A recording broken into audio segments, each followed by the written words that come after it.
The American general asked a simple question. He had asked it before to dozens of officers in dozens of briefings across dozens of provinces in a country that was slowly swallowing his army whole. He asked it the same way every time, arms folded, voice flat, eyebrows raised just enough to signal that the answer had better be good. The question was this: how many did you kill? And every time he asked it, every officer in that room understood exactly what was expected. They needed a number, a big number, preferably bigger than last week's number. It needed to be bigger than the number the Division II provinces over had reported to their superiors. It had to be bigger than the number that had been printed in the Stars and Stripes newspaper that morning. Because in Vietnam in 1967, a big number meant absolute progress. A big number meant you were definitively winning. A big number kept careers intact and funding flowing, and politicians perfectly quiet back home in Washington. The general asked it, and the cramped room waited for the inevitable statistics. However, the Australian officer at the back, a lean, sun-darkened man, gave an answer that nobody in that room had heard before. He possessed the kind of stillness that comes from spending too many months in a dense jungle that actively wants you dead. He did not deliver a convenient mathematical figure to satisfy the command. Instead, he delivered a dangerous philosophy that shattered their He gave them a completely different reality. The general's face, by all accounts from the anxious officers present that humid day, went the specific shade of red that senior military men reserve for moments when a junior officer has just casually dismantled everything they built their career on. Standing straight, the Australian looked directly at the frustrated commander and said 4 simple words: "We count results," instead. Then he calmly sat back down in his wooden chair. The tension in the air became thick and undeniably heavy. The ensuing silence lasted significantly longer than silences usually do in high-level military briefings. It lasted long enough for 3 different seasoned colonels to nervously exchange bewildered glances across the briefing table. It lasted long enough for a confused lieutenant colonel to quietly check whether he had simply misheard the unexpected statement. It lasted long enough for the rusty ceiling fan to make several full, agonizing revolutions above their sweating heads. Nobody dared to breathe too loudly. Then the aggressive questions started to fly across the sweltering room, and the rapid questions quickly became harsh objections. Furthermore, those loud objections soon escalated into something very close to outright shouting from the senior staff. But the Australian sat peacefully through all of it, with the particular, unbothered calm of a man who has spent 3 tough years watching a completely different tactical approach actually work. Meanwhile, the aggressive approach being shouted at him very clearly was failing. He certainly had valuable numbers of his own if anyone in that misguided room actually wanted to hear them. They were not exaggerated body counts manipulated for political gain. They were something else entirely, something profound that in the bloody months that followed would quietly begin to haunt the entire American command structure across South Vietnam. This intense historical account is the true story of what those mysterious numbers actually were. It reveals a hidden war methodology. To truly understand why a single honest sentence from a single Australian officer could easily destabilize a massive room full of senior American military men, you have to deeply understand what 1967 Vietnam actually felt like. You must view it from strictly inside the colossal American military machine. We are not looking from the outside perspective, not from the angry protest marches, the critical newspaper editorials, or the televised congressional hearings back home. From deep inside that isolated bureaucratic bubble, the messy war felt like a complex engineering problem that was systematically being solved. The official numbers definitively said so. The inflated body count numbers proclaimed victory loudly and continuously, offering a false sense of security. They arrived with the kind of absolute statistical confidence that only gets generated when an entire institutional apparatus has foolishly decided that a severely flawed metric represents the absolute truth of combat. According to the daily charts, the numbers were constantly going up. Enemy casualties were rapidly climbing to unprecedented heights every single month. Calculated kill ratios were supposedly improving dramatically across all major combat zones. Large-scale operation after massive operation was generating beautiful reports that consistently showed the elusive enemy being forcefully ground down, severely depleted, and worn incredibly thin. The massive military system firmly believed it was working perfectly without any flaws. The unstoppable machine was continuously producing desired output. The output was simply numbers, and those numbers were wonderfully good. Yet, tragically, the brutal war was simultaneously getting much worse. It was getting worse in subtle ways that the crude body count mechanism could never possibly see and was entirely not designed to monitor. It was getting worse in the quiet rural villages where terrified local farmers secretly lived dual lives under constant immense pressure. Those simple farmers who had smiled politely at heavily armed American soldiers in the bright morning were suddenly sheltering stealthy Viet Cong supply carriers by total nightfall. It was getting significantly worse on the dense jungle trails where destroyed logistics networks were magically rebuilt within weeks, or sometimes within mere days. It was getting worse in the dusty province towns where legitimate government authority extended exactly as far as the nearest sandbagged American firebase. Beyond that extremely limited radius, their fragile control ended immediately, and not one single meter further did it reach. The celebrated body count continually climbed skyward, while the actual war rapidly deteriorated all around them. The two conflicting things were happening simultaneously, and nobody within the massive administrative system had a functional framework for correctly explaining how that disaster was logically possible. Because their rigid framework insisted that killing the enemy was how you successfully won, they confidently knew they were actively killing a vast amount of dedicated enemy combatants every single week. Therefore, according to their neatly formatted spreadsheets, they were obviously winning the long conflict. The bureaucratic logic seemed perfectly airtight to the commanding generals sitting comfortably in their secure offices. Yet, despite all the impressive military math, the brutal reality on the unforgiving ground remained profoundly catastrophic for the young men fighting there today. The dedicated Australians quietly arrived in the hazardous Phuoc Tuy province back in 1966 with approximately 4,500 men. They possessed a strict mandate to fully secure just one single province, rather than sweeping aimlessly across the whole fractured country. More importantly, they brought a complex military doctrine that had been carefully shaped by a deeply sobering experience that the powerful American military had not yet truly faced in the same agonizingly slow manner. That deeply sobering experience was a specific kind of defeat. It was not a defeat in the traditional conventional sense of mass surrender and immediate foreign occupation. Instead, it was the particular, highly frustrating defeat of helplessly watching a massive counterinsurgency approach fail slowly, expensively, and very publicly on the global stage. The British Commonwealth forces had painstakingly learned this brutal lesson years earlier while fighting a deeply entrenched enemy in the suffocating jungles of Malaya. They had arrived there in the turbulent late 1940s armed heavily with standard conventional military thinking. However, they faced a highly motivated communist insurgency that conventional military thinking was unfortunately completely useless against. They had aggressively tried massive sweeps. They had proudly tried launching remarkably large operations that consistently produced incredibly impressive enemy body counts. They believed that superior Western firepower would effortlessly win the long, grueling conflict against a significantly weaker native armed force.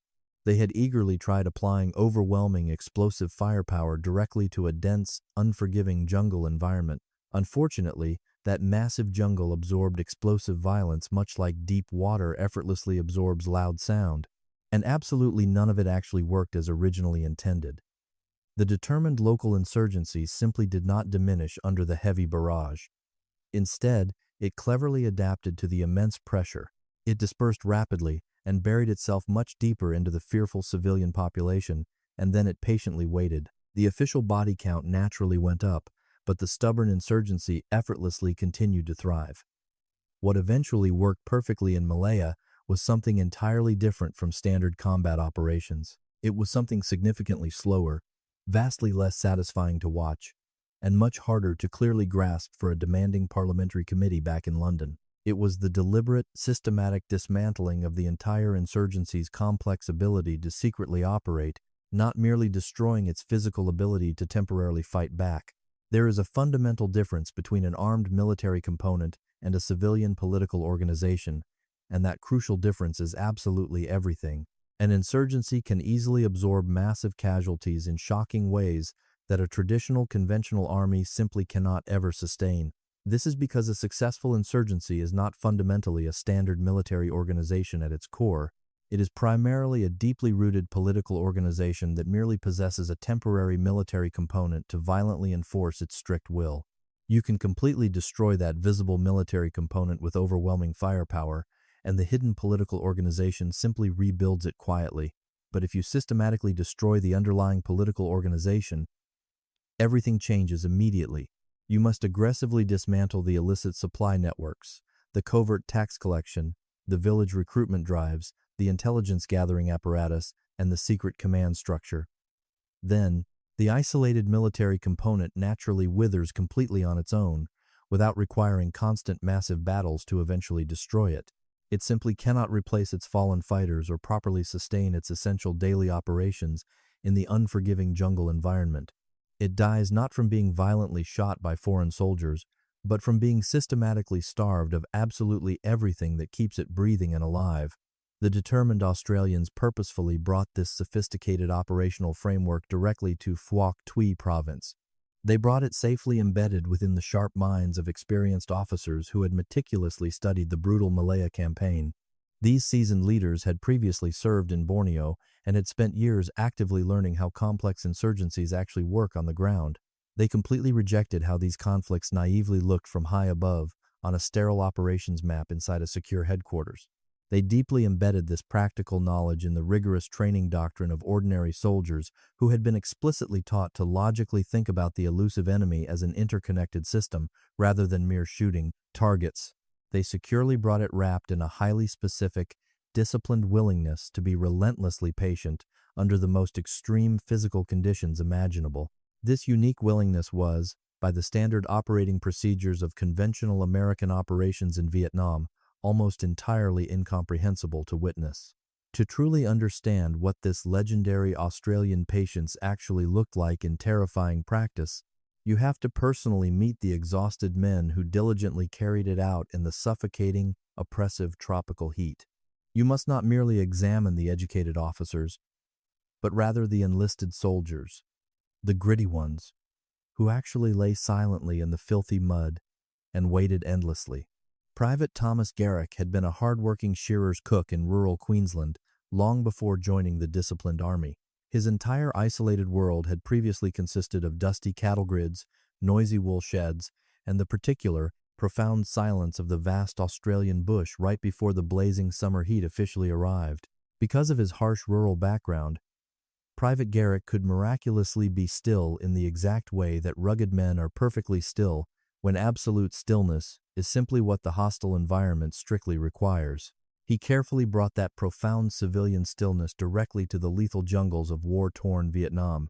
He patiently brought it to terrifying forward ambush positions hidden in thick vegetation so incredibly dense that the armed man just 3 meters to his immediate left was entirely invisible. He confidently brought it to grueling 30-hour tactical surveillance operations focused on heavily guarded enemy supply trails winding through the darkness. During these excruciatingly long missions, absolutely nothing might happen, or suddenly everything might happen violently.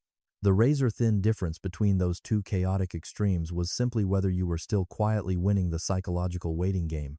Similarly, Corporal David Ree had previously worked tirelessly on commercial fishing trawlers sailing constantly out of the rough port of Darwin.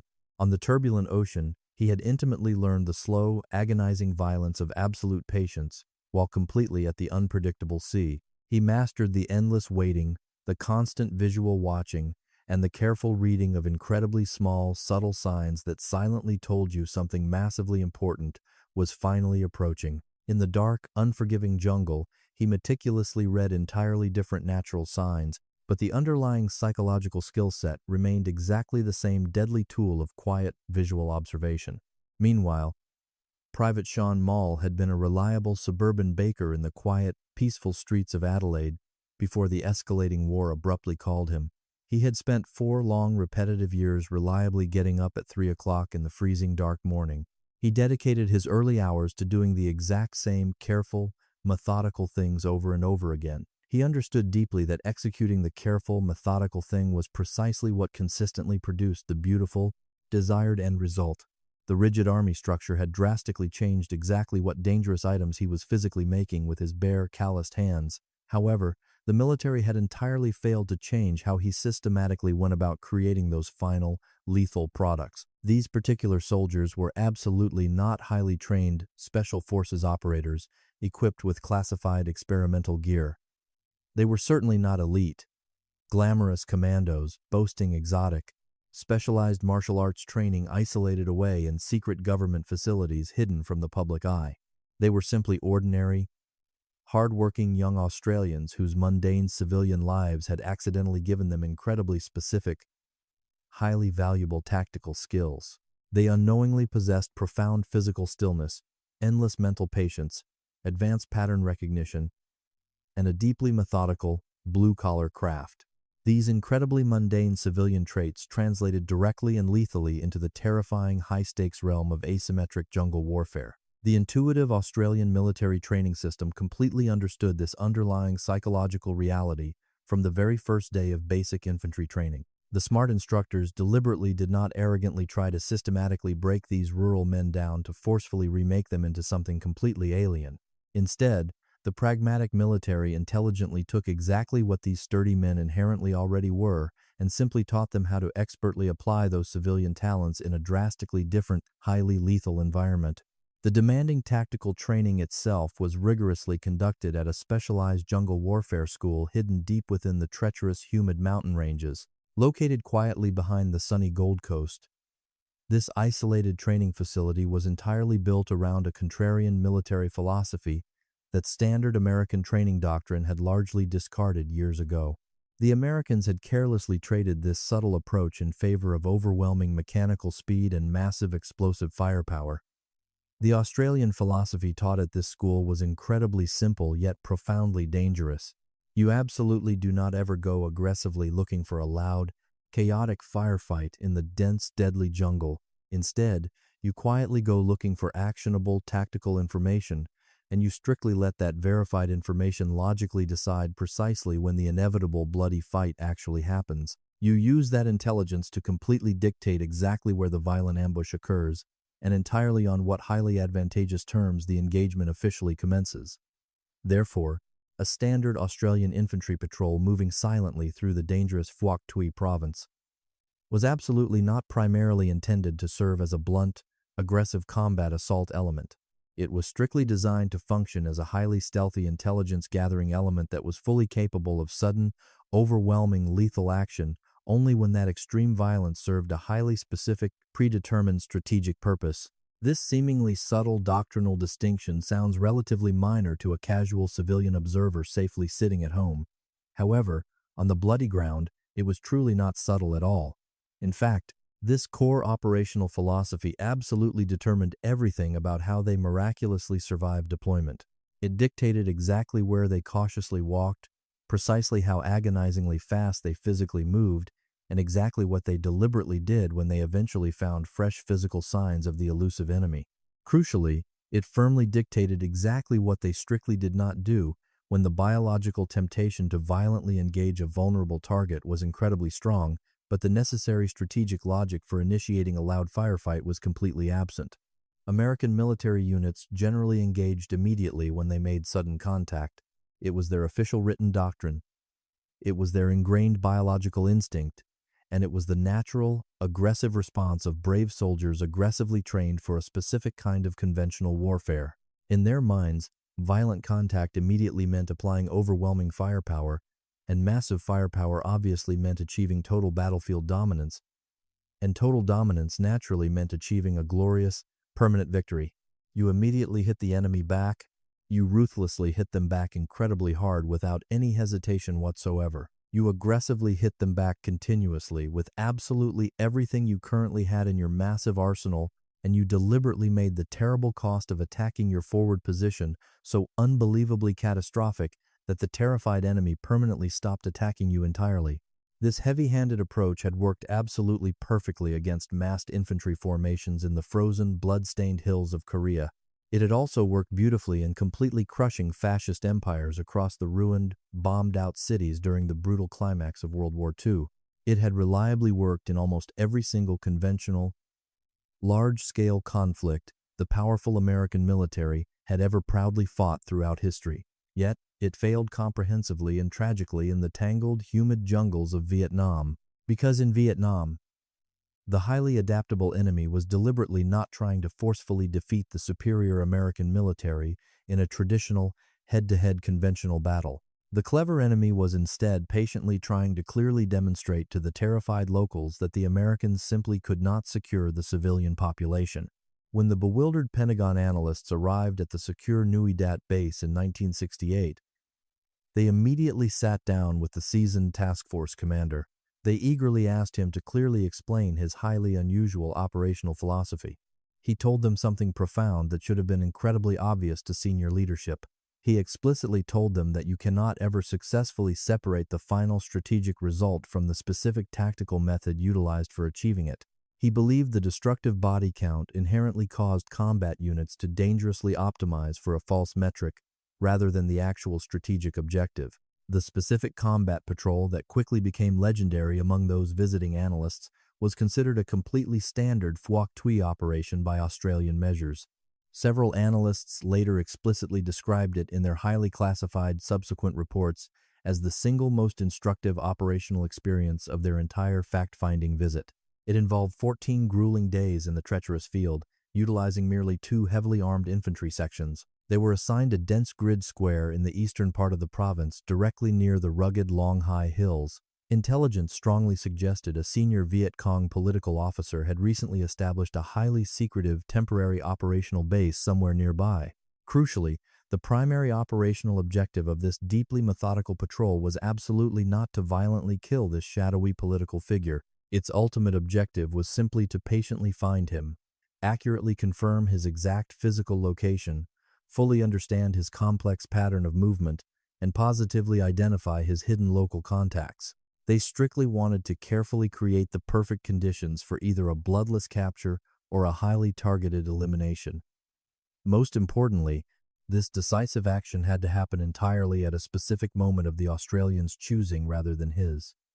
They intentionally moved forward for 3 agonizingly slow days before they finally found a meaningful physical sign. During those initial 3 days, the cautious patrol had successfully covered slightly less than 12 total kilometers of difficult jungle terrain.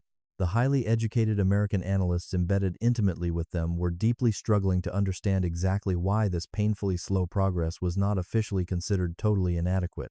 Their traditional military frame of reference was strictly based on massive area coverage and speed. They valued the sheer number of square kilometers aggressively swept, the multiple checkpoints rapidly reached, and the high tempo of noisy movement that falsely signaled strong activity, fierce aggression, and inevitable tactical progress to their demanding superiors back at headquarters. However, the disciplined Australians were absolutely not trying to blindly cover vast amounts of physical ground.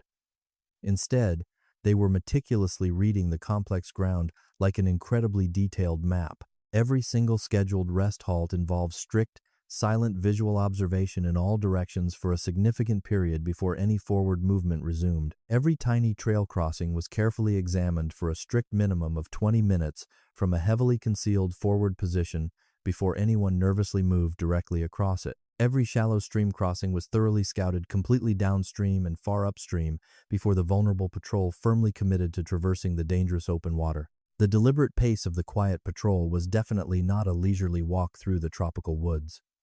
It was an incredibly precise, highly calculated, and deeply methodical creeping movement. It was precisely the exact tactical pace dictated by the harsh physical environment itself, rather than the arbitrary pace dictated by a distant headquarters expectation of exactly how far a standard infantry patrol should theoretically move per day. On the exhausting 4th day, Private Thomas Garrick, the quiet former shearer's cook from rural Queensland, suddenly halted the entire column. He had just miraculously spotted a highly concealed enemy food cache hidden carefully nearby. The hidden cache was surprisingly small and exceptionally well camouflaged in the dense undergrowth. It was carefully buried directly under a highly specific, unnatural configuration of heavy rocks near a winding stream. It cleverly looked exactly like a completely natural geological formation until you intensely looked at it for long enough with the right kind of disciplined visual attention. The vital cache safely contained dry rice, heavily salted dried fish, and a surprisingly small, precious quantity of stolen medical supplies. Based on the subtle disturbance of the surrounding dark soil, it had definitely been visited very recently, likely within 48 hours. The experienced patrol meticulously documented the hidden cache exactly as it was found without disturbing a single leaf. Then they silently moved exactly 200 meters away to establish a heavily concealed, elevated observation position overlooking the tiny site. Then, they simply lay down in the filthy mud and began to wait. They waited patiently without speaking a single audible word. They lay motionless for an agonizingly long 22 hours straight. The two embedded American military analysts were absolutely not trained for 22 continuous hours of stationary, completely silent observation in 40-degree tropical heat, while surviving on strictly minimal drinking water rations. The intense psychological strain of remaining perfectly still while terrifying jungle insects crawled endlessly across your sweating face was virtually unimaginable to the uninitiated observers. Yet, the rugged Australians simply endured the painful torment with the exact same stoic expression they wore while shearing sheep or pulling heavy fishing nets back home. They understood perfectly that making a single careless sound or snapping a dry twig would instantly compromise the entire 14-day mission. Finally, on the humid evening of the second day of relentless visual observation, a lone figure silently moved quietly along the muddy bank of the winding jungle stream. The solitary figure walked directly toward the concealed cache with the relaxed confidence of a man who had routinely done it many times before. He was surprisingly not an armed combat fighter carrying a weapon. Instead, he was merely wearing simple, dirty civilian clothing, and he appeared to be somewhere deep in his late 50s. He carefully extracted a small, specific quantity of dry rice, quickly replaced something completely unknown back inside the hidden cache, and then quietly moved back along the darkening stream. The patrol immediately detached 2 expert trackers to stealthily follow him from a safe, invisible distance. The 2 invisible trackers patiently followed the unsuspecting older man through the thick, terrifying darkness for 3 agonizingly slow hours. He unknowingly led them directly to a small, isolated rural hamlet that suspiciously appeared on absolutely no official Vietnamese government map as having any known Viet Cong presence. He casually entered a dark wooden house situated right on the extreme eastern edge of the quiet hamlet. The dedicated trackers silently established another concealed observation post nearby and patiently watched the structure. The target did not emerge from the dwelling before the following pink dawn finally broke across the eastern sky. When the warm sun officially rose, the 2 exhausted trackers carefully extracted themselves from their dangerous forward position and returned safely to the main hidden patrol base. That highly specific information was the priceless intelligence that directly resulted from 22 hours of agonizing, motionless waiting and 3 hours of careful nocturnal tracking. They had successfully found an unknown hamlet, identified a highly suspicious house, established a clear pattern of illicit supply access, and generated a perfectly reasonable strategic inference. They believed the senior political officer they were hunting was either inside that specific rural hamlet or intimately connected to it. The professional patrol immediately radioed this vital, highly classified information directly back to their secure headquarters using an encrypted transmission. They then spent the next 4 grueling days systematically developing a completely comprehensive tactical picture of the isolated hamlet's hidden relationship to complex Viet Cong logistics networks operating constantly in the surrounding area. They strictly did not aggressively move into the village. They absolutely did not violently engage anyone with their lethal weapons. They merely gathered critical, undeniable intelligence from the shadows. The hook was deeply set, and the massive trap was finally ready to be fully sprung upon the enemy. The 2 exhausted trackers finally returned to the concealed patrol base with their crucial intelligence. They had successfully identified the specific house and the hidden supply pattern. The methodical Australian patrol commander processed this vital information alongside existing regional intelligence files. He immediately understood they had discovered something vastly more valuable than a mere infantry ambush opportunity. They possessed the exact location of the senior Viet Cong political officer responsible for coordinating village taxation across 8 distinct communities. They had meticulously built a comprehensive targeting package without firing a single weapon. This detailed intelligence package ultimately enabled 2 highly successful subsequent operations led by specialized task force units. The first operation deliberately bypassed the heavily armed guerrilla fighters entirely and struck directly at the vulnerable political nerve center. It resulted in the bloodless, overwhelming capture of the elusive political officer himself while he was completely isolated. More significantly, they successfully seized his highly classified personal documentation without a single shot being fired. These hidden documents miraculously named 43 secret Viet Cong contacts operating continuously across the entire fractured province.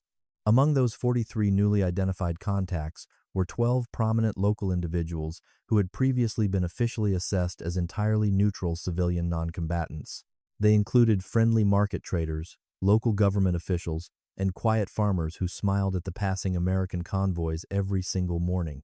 The staggering body count for this incredibly complex 14-day intelligence patrol was absolutely zero. Yet, the final strategic result was the catastrophic partial collapse of a deeply entrenched Viet Cong administrative network that had been operating with total impunity in Phuoc Tuy province for 4 long years. One of the bewildered American Pentagon analysts embedded with the patrol simply could not comprehend this massive bloodless victory. He cautiously asked the pragmatic patrol commander what he would have written in his official after-action report if he had been strictly required to justify the long patrol exclusively in terms of enemy bodies. The seasoned commander, a lieutenant from Geelong who had been a quiet high school teacher before joining the army, looked at the confused American analyst with a deeply troubled, completely uncomprehending expression on his sunburned face. He looked at the analyst with the genuine expression of a pragmatic man being asked a ridiculous question he has never previously considered. This was simply because the underlying premise of the American's question was completely foreign to his harsh operational reality. He slowly shook his head and honestly replied, "I do not know. I would have to seriously think about how you would theoretically write a false report honestly." Then, he immediately walked away to efficiently debrief his exhausted section commanders, completely dismissing the absurd institutional pressure to manufacture corpses. The stunned American analyst stood silently in the muddy camp and meticulously wrote that incredible exchange down verbatim in his official notebook. The incredible word of this completely bloodless tactical victory quickly spread throughout the entire Australian Task Force base. It spread exactly the way important things always spread in tight military units. It moved not through slow formal command channels, but rapidly through the particular informal communication network that naturally exists in any cohesive organization where traumatized people share a genuine, incredibly dangerous common experience on the bloody battlefield. The visiting American analysts were continuously asking uncomfortable questions, and the surrounding American military commands were finally starting to cautiously pay attention. Some of the curious senior officers from neighboring American combat units had unexpectedly started appearing at the Australian Task Force's weekly intelligence briefings. They quietly sat in the dimly lit back rows, vigorously taking detailed notes on the unique operations. Nobody officially said anything directly criticizing the reigning American doctrine, but the heavy atmosphere possessed the undeniable quality of a dangerous conversation that was very clearly going to happen. The inevitable confrontation finally started when a frustrated American brigade commander from a massive unit, operating just north of Phuoc Tuy, requested a formal liaison arrangement. He desperately wanted his suffering units to truly understand this incredibly successful patrol methodology. He explicitly wanted his aggressive company commanders to spend significant time directly observing quiet Australian operations. By all accounts, from the respectful Australian officers who dealt with him daily, he was an unusually honest military man who cared deeply about actually winning the war rather than merely advancing his own career. He was intellectually honest in the highly particular, dangerous way that strictly requires a massive degree of professional courage that not every ambitious officer possesses. He had bravely looked at his own unit's horrific operational results, and then carefully looked at the Australian Task Force's phenomenal operational results. He then openly asked the singular, terrifying question that the toxic institutional culture of the American military machine in Vietnam made it incredibly dangerous to ask aloud. He simply asked his nervous staff, "Why is their tactical approach so much better than mine?" This unprecedented joint liaison arrangement lasted for 6 highly educational weeks in the sweltering jungle environment. At the immediate end of it, the enlightened American brigade commander passionately sent a massive, highly detailed formal report directly to his powerful division headquarters. He aggressively recommended a massive series of fundamental changes to standard patrol doctrine, intelligence processing methodology, and operational planning procedure. His groundbreaking report was incredibly clear, highly specific, and entirely evidence-based. Tragically, it was also quietly and deliberately buried by the terrified high command who absolutely despised its conclusions. The ambitious two-star division commander who formally received this brilliant tactical report had entirely built his lucrative military career on the heavily flawed current approach. The massive bloody metrics that the current aggressive approach reliably produced had successfully gotten him promoted to 2 shining stars. The terrifying idea that those sacred metrics were actually measuring the completely wrong thing was absolutely not viewed as a brilliant professional insight. It was immediately perceived as a massive professional threat to his entire legacy and his future promotion prospects back home in Washington. Consequently, the brilliant operational report was briefly noted, quietly filed away in a dark cabinet, and absolutely never acted upon by the stubborn American command structure. This devastating institutional betrayal was sadly not unique during the Long War. It was the standard, tragic pattern of absolute willful blindness. The overwhelming tactical evidence kept accumulating daily in the dense jungles. Yet, the logical conclusions kept being deliberately set aside by generals protecting their fragile egos. The false body count kept climbing artificially, and the brutal war kept deteriorating rapidly all around them. Meanwhile, completely isolated in Phuoc Tuy province, quietly and entirely without any public fanfare, the dedicated Australians simply kept actively counting exactly what they had always counted. They measured verified village security rates, the actual operational status of enemy infrastructure, and the vital intelligence yield generated per patrol. They closely monitored subtle population cooperation indicators, like farmers waving warmly. Most importantly, they counted the exact proportion of enemy contact directly initiated by the stealthy Australians themselves, rather than being violently ambushed by the hidden enemy forces operating in the dark jungle. These highly specific metrics actively measured whether the disciplined Australians successfully controlled the tempo of operations or whether the elusive enemy did. They were absolutely not simple, flashy metrics that could be easily drafted into a colorful chart for a distracted congressional committee back in America. However, they were the exact brutal metrics that could honestly tell you whether you were genuinely winning the complex psychological war. While the Americans chased bloody ghosts through the endless trees, the patient Australians systematically conquered the vital province one quiet, bloodless victory at a time. The men who produced these remarkable results were absolutely not thinking about political metrics when they were deployed in the dangerous field. They were constantly thinking about the immediate physical problems directly in front of them every single day. They debated exactly where to safely put the next concealed observation post in the dark. They analyzed what the subtle disturbance pattern on a particular muddy track indicated about recent nocturnal traffic. They questioned whether the heavy silence in a specific section of jungle was entirely natural or incredibly deadly. Private Thomas Garrick, the quiet shearer's cook, was intensely thinking about dry rice. He studied the specific, careful way it was packaged in the hidden cache he had found, which clearly told him something vital about exactly where it had come from and precisely how far it had traveled. Corporal David Ree, the rugged trawler fisherman, was meticulously reading a muddy stream bank the exact same way he had read rolling sea swells. He was actively looking for the hidden pattern beneath the surface that reliably told you what was coming. Private Sean Mall, the former suburban baker, was simply doing the exact same methodical thing he had always done throughout his entire civilian life. He did this because executing the careful, methodical thing was exactly what consistently produced the desired final result. The ultimate tactical result was a fully secured province, absolutely not a massive, meaningless body count. It was a vital rural province that was measurably, demonstrably, and incrementally becoming safe for the civilian population. The farmers could finally work their lush green fields peacefully, without any lingering fear. There was a quiet evening several months into the long deployment when one of the embedded American liaison officers sat with the task force operations officer. He desperately tried to clearly articulate exactly what he had been carefully observing during the patrols. He was a deeply thoughtful military man, a proud graduate of West Point who had read significantly more military history than most of his ambitious contemporaries. He had arrived in South Vietnam with vastly fewer political illusions than some, and he recognized the absolute brilliance of the Australian method immediately. He eventually said something that the Australian operations officer later recorded directly in a private letter sent back home. It had struck him as precisely the kind of brutally honest thing that would absolutely never appear in any official government document.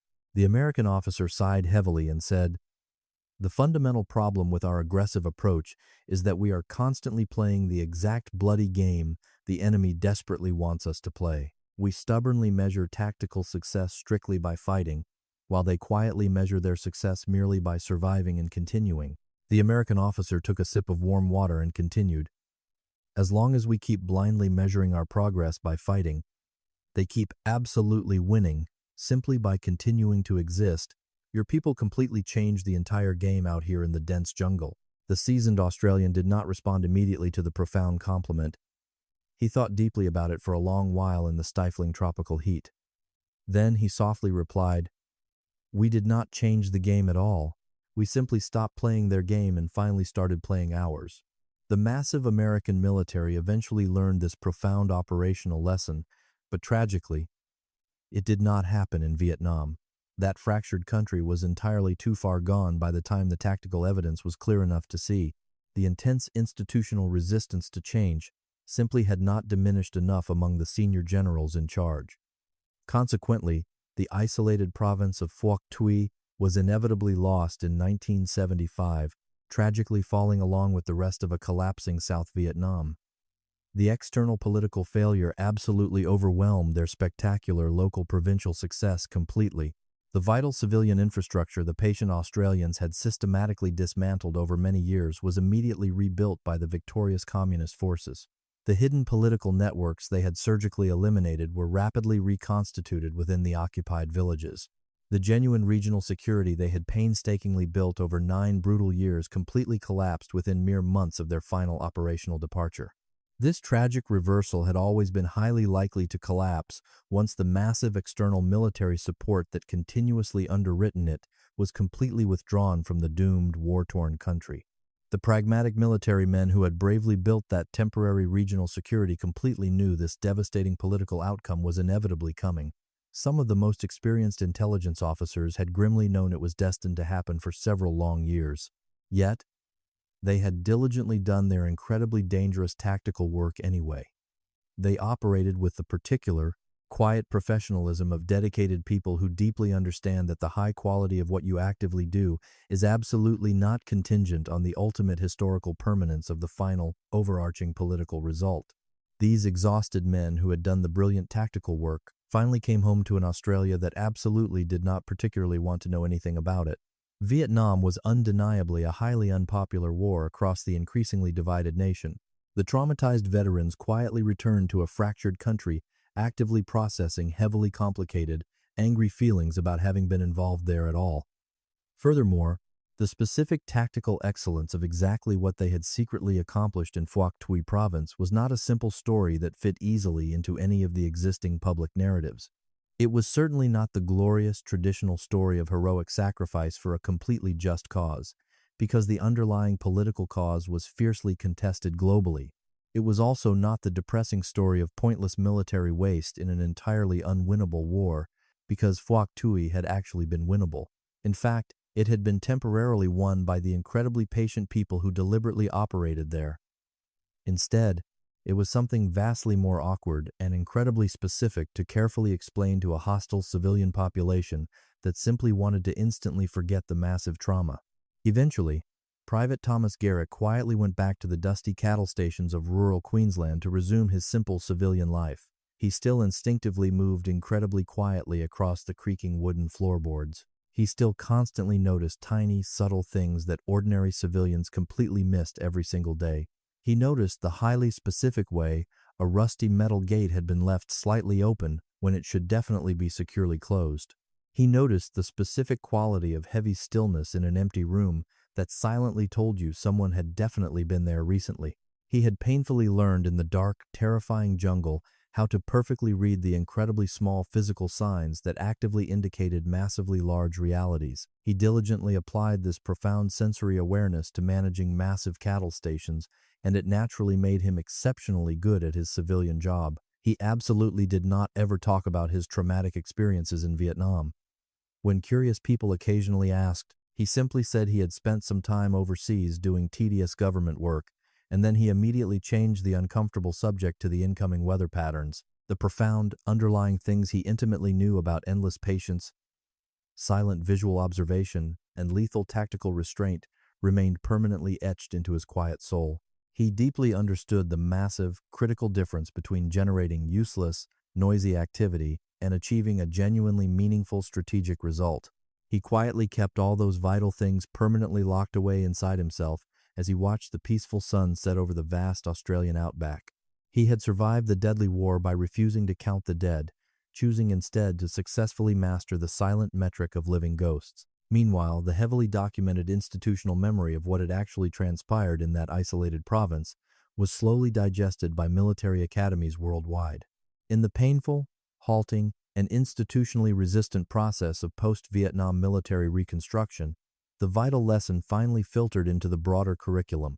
It slowly filtered in exclusively through the shared, undeniable experience of those few American officers who had personally observed the quiet Australian operations. It was carefully studied by a completely new generation of military thinkers who fortunately possessed the clear, unbiased advantage of historical hindsight. However, these progressive military thinkers simultaneously possessed the distinct disadvantage of having to constantly argue these radical ideas against a stubborn institutional culture. That entrenched culture still had very good, purely selfish reasons to vigorously resist adopting them. There were massive career reasons, lucrative funding reasons, and deeply entrenched political reasons to completely ignore the successful Australian counterinsurgency model. It strictly required admitting that their previous, highly decorated senior generals had been fundamentally, catastrophically wrong about exactly how to successfully fight and actually win a complex, asymmetric modern war. While the generals and politicians argued bitterly in comfortable, air-conditioned rooms in Washington and Canberra, the aging enlisted men who had actually executed the brilliant doctrine simply aged quietly in their respective hometowns. Private Sean Mall continued baking his fresh bread in suburban Adelaide, rising faithfully every single morning long before the sun ever appeared. The meticulous, repetitive nature of his warm civilian bakery provided a soothing, peaceful contrast to the terrifying, unpredictable violence he had successfully navigated in the dense, booby-trapped jungles of Southeast Asia years ago. Corporal David Ree eventually returned to the rough, unpredictable ocean off the northern coast of Darwin. He commanded his commercial fishing trawlers with the exact same quiet, intense authority he had strictly utilized while leading tense infantry patrols through hostile enemy territory. His loyal civilian crew deeply respected his uncanny, almost supernatural ability to perfectly anticipate sudden, violent changes in the local weather patterns. They simply did not know that his phenomenal survival instincts had been forged in a humid green hell where missing a subtle environmental cue meant instant death. The undeniable, historical truth of their deeply unconventional approach remained absolutely valid, regardless of the ultimate, tragic political outcome of the wider conflict. The true numbers they had so carefully counted, the stabilized villages, the dismantled illicit networks, the captured logistics documents, were incredibly real, tangible achievements. They firmly stood as a permanent, silent testament to the undeniable power of incredible patience, rigorous discipline, and a highly intelligent operational doctrine. They proved definitively that raw, explosive firepower could never successfully substitute for a profound, intimate understanding of the actual human terrain. The boastful American general in that humid briefing room so many years ago had desperately wanted a simple, bloody number he could proudly put into a sanitized official report. The stoic Australian officer had boldly given him a completely secure, functional province he could safely walk through at midnight. It remains one of the most profound, deeply tragic ironies of the entire Vietnam War. The people who genuinely figured out exactly how to actually win the impossible conflict were deliberately ignored by the very people desperately demanding a path to absolute victory. History eventually vindicated the quiet Australians, but history offers absolutely no tangible comfort to the ghosts of a lost, deeply misunderstood war. Thomas Garrick stared out across the empty, sun-baked Australian plains, listening intently to the whistling wind moving through the dry, yellow grass. He still possessed the lethal, quiet skills that had allowed him to effectively outhunt the most dangerous, elusive guerrilla fighters on the entire planet. He closed his tired eyes, finally at peace, knowing he had always counted the exact right things when the whole world was completely wrong.